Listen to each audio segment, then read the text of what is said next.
Bismillahirrahmanirrahim. Qala Rasulullah sallallahu alaihi wasallam, zuril qubur tadhkur bihal akhirah. Ziarah sira kabeh al qubur ing kuburan. Tadhkur mongko eling sira biha kelawan ziaratul kubur al akhirata ing akhirat. Jadi Rasulullah sallallahu alaihi wasallam menyuruh kita untuk ziarah kubur ya. Ziarah kubur ini penting ya.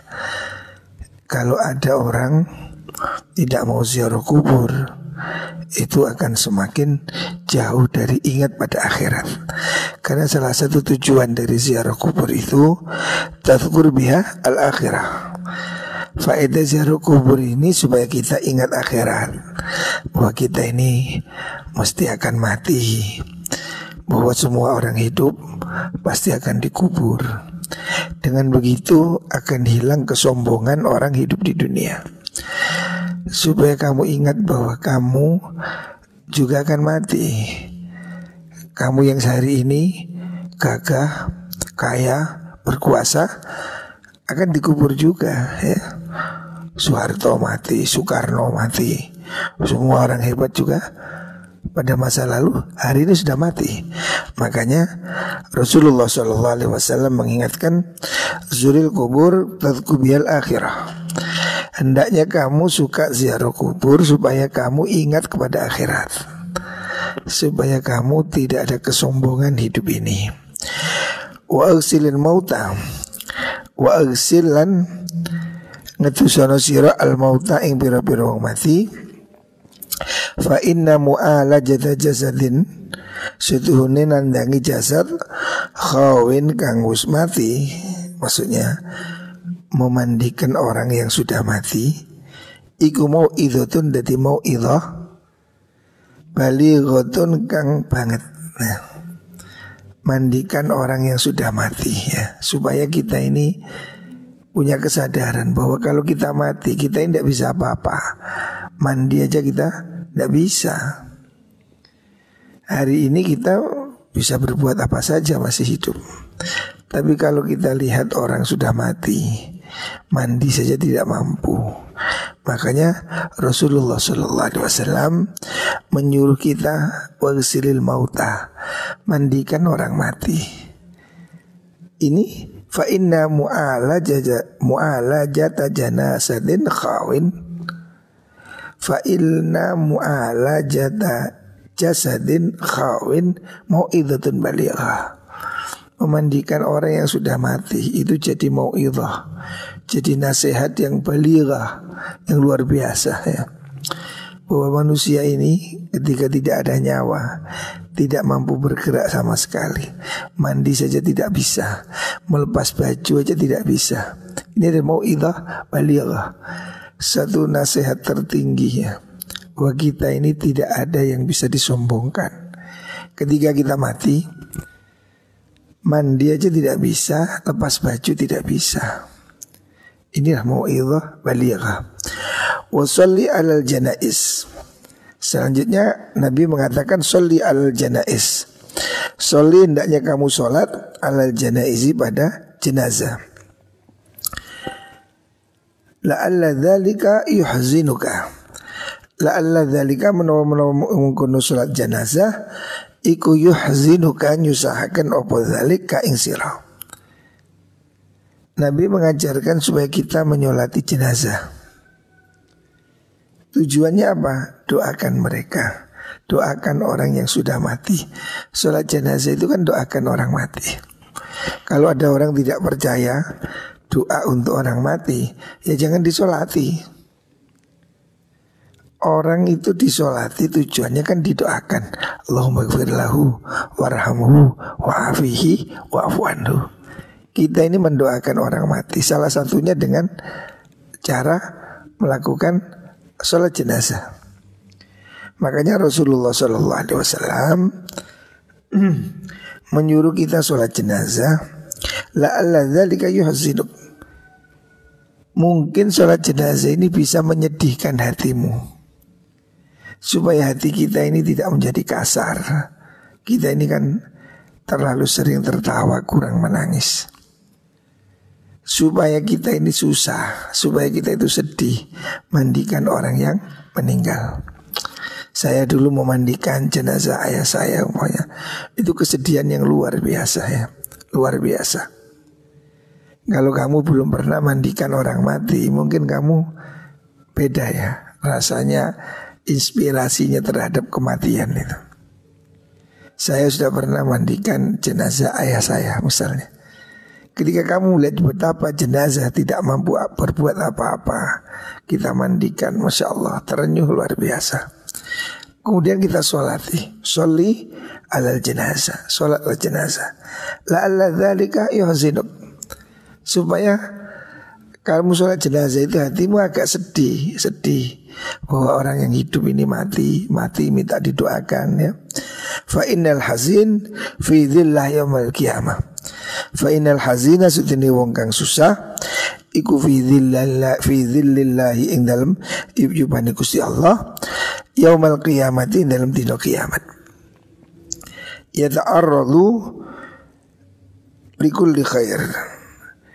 Yata'arradu ngedeng, maksudnya menampakkan, mendapatkan likulli khairin maring saben-saben kebagusan ya. Jadi kesedihan ini juga perlu. Kita ini hidup ada senang, ada sedih ya. Kalau senang terus kita bisa lupa daratan. Makanya juga perlu ada kesedihan. Salah satu cara supaya kita bersedih yaitu dengan cara nyolati orang mati, mulai memandikan, mengkafani, terus menyolati orang yang meninggal. Supaya dengan begitu hati kita ini sedih, betapa kematian itu merampas semuanya. Orang yang kita cintai, orang yang hebat, ketika dia meninggal tidak berarti lagi. Semuanya akan tenggelam, dikubur di bawah tanah. Tidak ada pangkat, tidak ada jabatan, semuanya sama rata. Setelah mati semuanya terkubur sama rata di dalam tanah. Ini adalah nasihat yang cukup luar biasa. Makanya kata Rasulullah SAW, kafa bil mauti wa'idhan. Cukuplah kematian itu sebagai nasihat ya. Nasihat tertinggi itu ya kematian itu. Kalau kita sadar bahwa kita ini akan mati, untuk apa sih berlomba-lomba di dunia? Toh kita juga akan mati.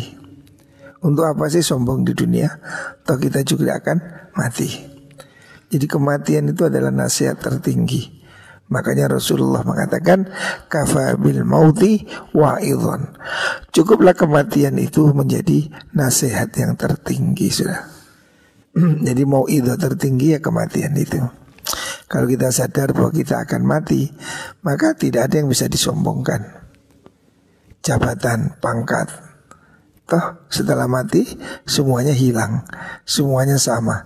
Kaya, miskin, semuanya dikubur, dipendam di dalam tanah. Nah inilah nasihat tertinggi. Jadi nasihat Rasulullah SAW, riwayat Imam Hakim, hendaknya kita sering ziarah kubur, apalagi kubur orang soleh ya. Ziarah kubur itu sendiri sudah berfaedah mengingatkan pada kematian. Tapi kalau ziarah kubur orang soleh, kiai, wali, nabi, itu di samping mengingatkan kematian juga akan membuat kita bertabaruk ya. Kita mendapatkan doa, mendapatkan tambahan kebaikan dengan kita mendoakan mereka dan kita akan didoakan ya. Sesungguhnya kita mendoakan orang lain itu mendoakan kembali pada diri kita sendiri. Nah ini pentingnya ziarah kubur. Rawahul Hakim. Selanjutnya kalau Rasulullah SAW zur ghibban tasdad hubban. Hadis riwayat Imam Tabrani. Rasul menyuruh kita ziarah sirah ghibban kelawan arang-arang ya. Kalau kamu berkunjung jangan terlalu sering. Kalau terlalu sering sehari setiap hari ketemu, lama-lama bosan. Seperti baju itu, baju yang baik kalau kita pakai setiap hari ya bosan juga. Seperti hujan. Hujan ini kalau lama nggak datang ditunggu. Tapi kalau setiap hari hujan, orang bosan juga, kok hujan terus ya. Teman juga begitu. Hendaknya kita saling berkunjung riban, jangan terlalu sering ya. Seperti hujan, kalau hujan setiap hari orang itu jadi ngeluh. Tapi kalau lama tidak hujan, orang masih menunggu kapan hujan datang. Teman juga begitu. Teman kalau jarang ketemu menimbulkan kangen ya. Tapi kalau terlalu sering ya bosan ya. Tasdad hubban. Kalau kamu saling berkunjung tapi tidak terlalu sering, tasdad hubban. Tasdad mongko dadi tambah-tambah siro apa nih hubban temeni, supaya kita ini lebih saling mencintai. Dengan lama tidak ketemu kan kangen ya. Tapi kalau sehari 2 kali bosan. Nah, makanya kita ini perlu jangan terlalu sering, jangan terlalu ya akrab-akrab, tapi jangan terlalu sering berkunjung. Nanti akan bosan ya. Seperti baju dipakai terus bosan ya. Maka betul apa yang dikatakan Rasulullah SAW. Hadis riwayat Ibnu Hibban, zur ghibban tasdad hubban. Hendaknya kamu ziarah berkunjung tapi jangan terlalu sering. Tasdad hubban, supaya kamu lebih saling mencintai. Selanjutnya kalau Rasulullah SAW, zawwiju abna'akum wa banatikum. Zawwiju podo ngrapekno sira kabeh abna'akum ing pira-pira anak sira kabeh, wa banatikum lan pira-pira anak wadon sira kabeh. Rasulullah SAW menginginkan agar semua orang tua ini peduli ya. Kalau sudah waktunya menikah, nikahkan ya. Rasul menganjurkan zawwiju abna'akum. Nikahkan anakmu laki-laki wa banatikum, dan juga anakmu perempuan ya. Kalau sudah waktunya, anak sudah umur, sudah tamat sekolah, laki-laki sudah bisa mandiri walaupun belum kaya, nikahkan ya. Ini tugas orang tua ya. Zawwiju abna'akum wa banatikum. Perintah Rasulullah SAW supaya kamu nikahkan anakmu ya. Nikahkan anakmu laki perempuan. Hendaknya kamu nikahkan. Jangan sampai anak-anak ini kedaluarsa.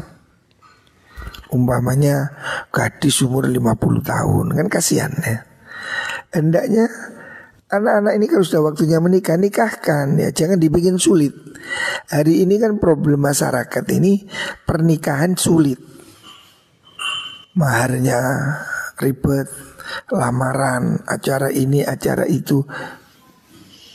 Salah satu penyebab pernikahan sulit ini budaya-budaya lokal ya, yang membuat nikah menjadi bebannya mahal. Seharusnya menurut Rasulullah SAW nikah ini harus mudah.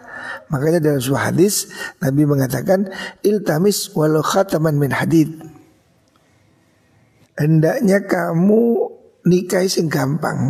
Kalau kamu tidak punya modal, nikah cukup mahar cincin besi ya. Ada sahabat datang pada Rasulullah SAW. Kemudian oleh Nabi ditanya, hal anta mutazawwij, kamu punya istri apa enggak? Dijawab, belum Nabi. La. Hal indaka ma tatazawwaj, kamu punya uang enggak untuk sanggup pernikahan? Dijawab, tidak punya Nabi. Nabi mengatakan iltamis walau khataman min hadid.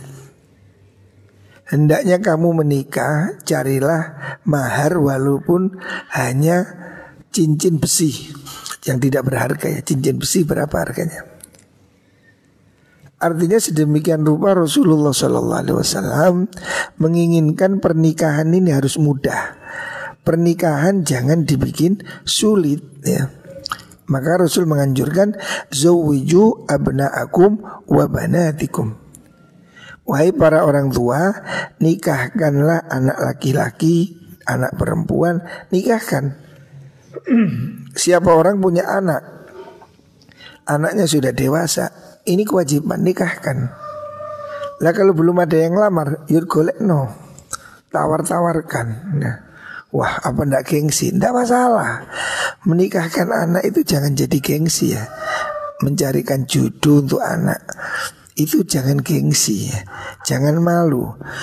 Allah sendiri dalam Al-Quran ya, coba ingat dalam Al-Quran surat Al-Qasas, Allah mengisahkan bagaimana Nabi Musa ya, Nabi Musa. Nabi Musa dinikahkan dengan putrinya Nabi Syu'aib ya. Ketika Nabi Musa pergi dari kejar Fir'aun, kemudian kan Nabi sampai ke Madian. Kemudian di situ Nabi Musa membantu 2 orang gadis yang kesulitan antri air ya. 2 orang gadis ini putrinya Nabi Syu'aib ya. Nabi Syu'aib punya 2 putri, namanya Sofura dan apa itu, Sarqiyah kalau salah namanya. Nabi Syu'aib punya 2 putri yang menggembala kambing ya. Orang dulu Ning, anaknya kiai aja gembala kambing, bayangkan. Hari ini jangan kemening anaknya kiai. Nah, ini loh anaknya Nabi Syu'aib, 2 orang putrinya menggembala kambing antri air. Kemudian oleh Nabi Musa dibantu. Setelah dibantu 2 putrinya ini kan pulang pada Nabi Syu'aib. Kemudian dia cerita, loh, kamu kok cepat pulangnya? Tadi di sumur saya dibantu pemuda. Tadi ada pemuda baik hati menolong saya untuk ngambil air waktu menggembala. Maka kemudian oleh Nabi Syu'aib dipanggil, siapa laki-laki baik hati itu? Dipanggillah, dijemputlah Nabi Musa dijemput untuk bertemu Nabi Syu'aib. Kemudian setelah ketemu Nabi Syu'aib, dengan senang Nabi Syu'aib menginginkan Nabi Musa jadi mantunya. Dan anaknya Nabi Syu'aib juga kepingin punya suami yang baik ya. Putri Nabi Syu'aib mengatakan, ya abad ista'jirhu inna khaira man ista'jartal qawiyul amin ya. Wahai bapakku, jadikan Musa ini sebagai pegawai. Inna khaira man ista'jartal qawiyul amin. Dia ini orang yang kuat dan bisa dipercaya. Kemudian Nabi Syu'aib mengatakan, ini uridu an unkihaka ihdab natai hataini. Nabi Syu'aib mengatakan, wahai Musa, saya ingin nikahkan kamu. Ini uridu an unkihaka, saya mau nikahkan kamu ihda ibnatai, salah satu dari 2 anak saya ini. Nah, Nabi Syu'aib aja gak malu kok menawarkan anaknya. Hari ini ada orang yang gengsi ya, anaknya sampai umur 50 tahun gak menikah, atau lebih, atau ya sampai janda tua, atau sampai gadis-gadis tua ya. Ini kasihan sebetulnya. Harusnya orang tua ini peduli ya. Kalau sudah punya anak gadis umur 20 tahun, atau punya umur berapa ya, 19 tahun ya. Kalau orang tua punya anak gadis, sudah waktunya menikah, hendaknya dinikahkan ya. Carikan jodoh ya. Jangan gengsi. Jangan gengsi menyarikan jodoh untuk anaknya ya. Sedangkan Nabi Syu'aib ya, Nabi Syu'aib aja menawarkan putrinya pada Nabi Musa. Nabi Syu'aib mengatakan, ini uridu an unkihaka ibna ihdab natai hataini. Musa, saya ingin menikahkan kamu dengan salah satu 2 anak saya. Begitu juga yang dilakukan oleh Sayyidina Umar. Sayyidina Umar juga menawarkan putrinya Hafsah, dalam hadis riwayat Imam Bukhari, bahwasanya Sayyidina Umar menawarkan putrinya Hafsah ketika sudah menjanda, ditawarkan pada Sayyidina Utsman. Sayyidina Utsman sedang sedih, tidak mau menikah. Setelah itu Sayyidina Umar menawarkan putrinya Hafsah kepada Abu Bakar. Abu Bakar diem, tidak jawab. Sedih Sayyidina Umar. Sehingga akhirnya kemudian bertemu dengan Rasulullah SAW. Dan kemudian Hafsah dinikahi oleh Kanjeng Nabi. Sayyidina Umar aja tidak gengsi gitu loh. Sayyidina Umar menawarkan putrinya Hafsah untuk dinikahi Utsman, untuk dinikahi Abu Bakar, sebelum kemudian diambil oleh Kanjeng Nabi. Artinya menikahkan anak ini jangan gengsi ya, menawarkan anak ini jangan gengsi. Orang tua ini harusnya punya kepedulian ya. Kalau sudah punya anak gadis umur 20 tahun atau punya jejaka umur 25 tahun, ya mulailah ya tengok kanan kiri, atau tanya sama kiai, atau ya carikan jodoh yang baik. Sebab anak-anak kita ini kan mungkin belum bisa mendapatkannya sendiri, nanti keliru ya. Maka harus ada pertimbangan bobot bibit bebetnya. Lah anak-anak kita ini mungkin pandangannya belum lengkap. Makanya orang tua hendaknya berusaha carikan yang terbaik untuk anak kita ya. Zawwiju abna'akum wa banatikum. Ini perintah Rasulullah SAW. Hendaknya kamu nikahkan anakmu, putrimu, wahalluhunna lan maes-maesano sira kabeh. Hendaknya kamu berikan perhiasan hunna ing abbanat azhaba ing mas wal fiddata lan perak. Hendaknya anakmu itu diberi perhiasan emas perak ya, dimacai lah cara Jawa. Wajidulan bagus no sira kabeh lahunna maring abna wa banat al kiswata ing sandangan. Hendaknya orang tua ini juga mencarikan ya pakaian yang pantas lah untuk anak ya. Tidak harus mewah ya, tapi ya yang pantas. Wa ahsinulan bagusono sira kabeh ilaihinna maring banat bin nahlati kelawan peparing. Hendaknya anak kita ini ya juga diberilah sesuatu ya. Artinya ya sesuai dengan kebutuhannya ya. Perlengkapan. Nahla itu apa? Pemberian ya. Nahla. Liur gobas badan demeni sapa fihna ing dalam mengkono ni banatikum. Supaya anakmu ini ya disukai orang ya. Artinya ya anak perempuan ini juga perlulah ada penampilannya sedikit. Tapi bukan berarti anaknya disuruh mejeng pakai rok mini, bukan. Maksudnya ya anak-anak ini ya pantasnya lah. Pantasnya anak perempuan itu ya ada perhiasannya, ada gelangnya, ada kalungnya umpamanya, ada apa ya perhiasan aksesoris supaya dia itu cantik ya, pantas lah. Supaya dia itu ya tidak harus glamor tapi dia itu cakep dipandang gitu lah. Rawal Hakim. Selanjutnya kalau Rasulullah SAW zayyinul Qur'an bi aswatikum. Zayyinu maesanu sira kabeh Al-Qur'an ing Al-Qur'an bi aswatikum kelan pira-pira swara sira kabeh. Hendaknya kamu hiasilah Al-Qur'an dengan suaramu. Artinya baca Qur'an ini hendaknya dengan tartil ya. Hendaknya baca Quran itu dengan suara yang bagus ya. Jangan apa asal-asal. Rawal Hakim. Selanjutnya kalau Rasulullah SAW zayyinu a'yadakum bitakbir. Zayyinu maesano sira kabeh a'yadakum ing piro-piro dina riyaya sira kabeh bitakbir iklan takbir wa tahlil lan tahlil wa tahmid lan tahmid. Alhamdulillah wa taqdisi lan taqdis. Subhanallah, menyucikan Allah. Rawahu Tabrani. Rasulullah SAW menginginkan hari raya ini meriah. Hendaknya hari raya ini menjadi hari istimewa. Makanya Nabi menyuruh zayyinu a'yadakum bitakbir.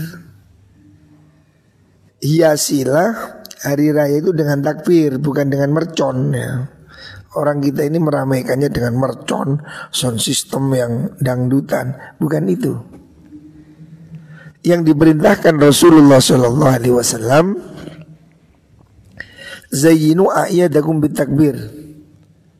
Hendaknya hari raya itu diramaikan dengan takbir, ya. Wa tahlil, dan juga tahlil. Jadi hari raya ini hendaknya dipenuhi dengan pujian-pujian.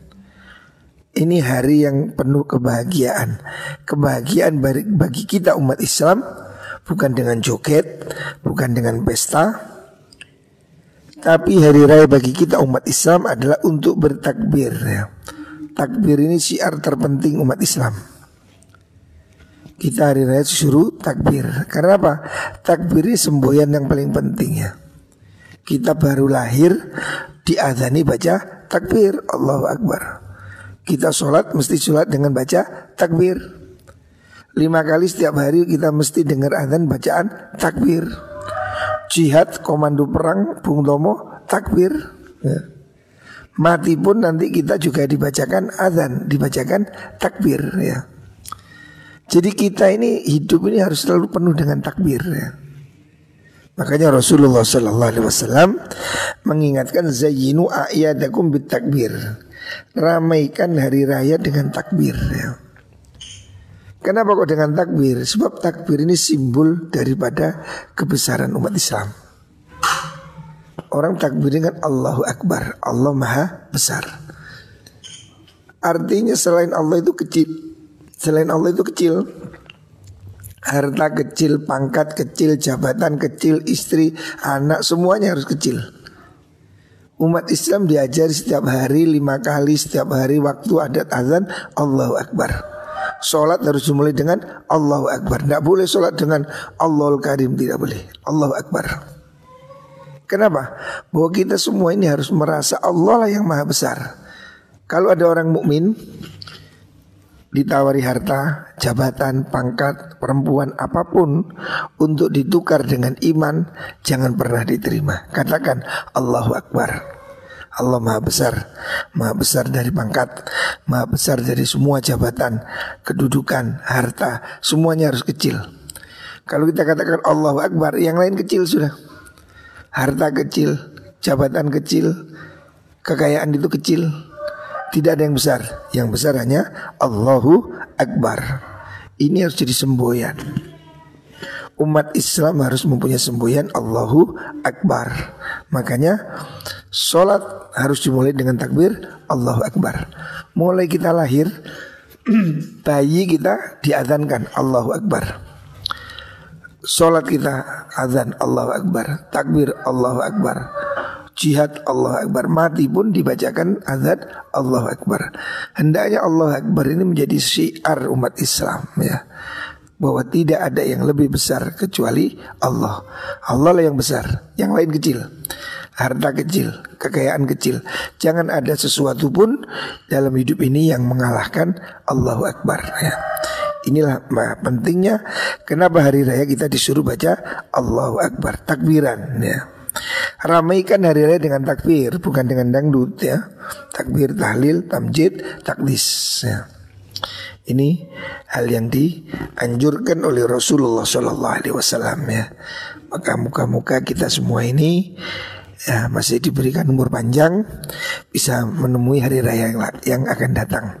Kemarin kita baru saja hari raya Idul Adha, ya. Sebelumnya hari raya Idul Fitri. Hari raya bagi umat Islam itu 2 hal yang harus kita catat. 1, takbir, ya. Hari kemenangan itu takbir, ya, bahwa hamba ini semua kecil, Allah yang maha besar. Yang kedua, hari raya bagi umat Islam itu adalah hari kasih sayang. Kalau Idul Fitri kita lakukan wajib zakat fitrah, harus berbagi. Semuanya harus zakat fitrah, walaupun tidak kaya, yang penting punya kelebihan makan, wajib zakat fitrah, ya. Hari untuk berbagi. Selanjutnya Idul Adha kita disuruh kurban, ya. Dan Rasulullah SAW sangat tidak suka orang yang tidak mau kurban. Maka dalam sebuah hadis dikatakan, "Man kana lahu sa'atun wa lam yudhahi fala yaqrabanna musallana hadza." Siapa orang punya kelebihan harta, siapa orang kaya tidak kurban, jangan dekat masjid, pergi sana, jauh sana, jangan dekat masjid. Rasulullah tidak suka ada orang kaya pelit, Makanya kata Nabi, siapa orang kaya tidak mau kurban, jangan mendekati masjidku, pergi dari masjid, ya. Jangan dekat-dekat. Rasul nggak sudi, ya. Rasul nggak suka orang pelit, ya. Makanya hari raya bagi kita ini dua itu. Satu, bagaimana mengagungkan Allah. Yang kedua, berbagilah. Idul Fitri, zakat fitrah, wajib. Idul Adha, ada yang mengatakan wajib, tapi mazhab kita mengatakan sunnah muakkadah. Berbagilah, ya. Adik kepedulian. Sebelum dunia mengenal kepedulian sosial, sebelum dunia mengenal apa istilahnya, kesetiakawanan sosial, sebelum ada menteri sosial, Rasulullah SAW sudah mengajarkan kita untuk berbagi. Makanya Idul Fitri, hari bahagia kita, harus berbagi zakat fitrah. Idul Adha, hari bahagia kita, berbagi kurban, ya. Inilah inti dari hari raya. Hari untuk bersenang bersama-sama. Jangan senang sendiri, ya. Ayo senangkan orang lain, ya. Berbagilah, ya. Ini yang dianjurkan oleh Rasulullah SAW. Moga-moga kita semua diberi panjang umur, diberi kesehatan, dan semoga masih bisa mengikuti hari raya selanjutnya.